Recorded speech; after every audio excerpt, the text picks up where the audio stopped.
स्वामी जगाची माऊली, स्वामी कृपेची साहुली, ऐसी निरंतर माया मी कुठे न पाहिली.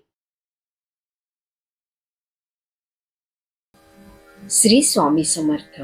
सर्व मित्रमैत्रिणींचे आपल्या श्री दत्त अनुभूती परिवारामध्ये सहर्ष स्वागत आहे. स्वामींची कृपा तुमच्यावरती निरंतर राहू दे. आज आपण स्वामी भक्त श्री गोपाळबुवा केळकर लिखित बखरीतील बखर क्रमांक 48 ऐकणार आहोत.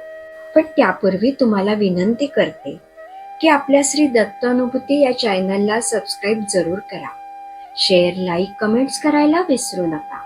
आणि तुमच्याकडेही दैवी अनुभव असतील तर ते आपल्या 9134112007 या नंबरवर व्हॉट्सअप करा.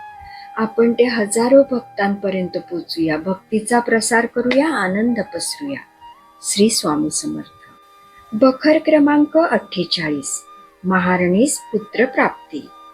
एक वेळ श्री स्वामी समर्थांची स्वारी महारवाड्यात बसली असताना एक वाण्याची बाई दर्शनास आली. तिने महाराजांची संततीविषयी प्रार्थना केली. तेव्हा तेथे एक मोठे हाड पडले होते.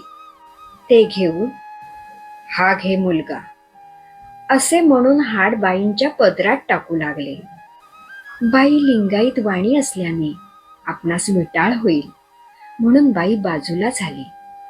तितक्यात एक महारीण जवळच बसली होती. तिलाही संतती नव्हती. तिने झटकन पुढे येऊन पदर पसरून "महाराज, मला मुलगा द्या" म्हणून प्रार्थना केली. महाराजांनी ते झाड तिच्या पदरात घातले. पुढे श्री स्वामी समर्थांच्या कृपेने 1 वर्षाच्या आतच तिला मुलगा झाला.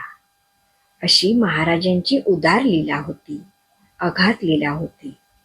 येथे कथा क्रमांक 48 समाप्त होते. श्री स्वामी समर्थ.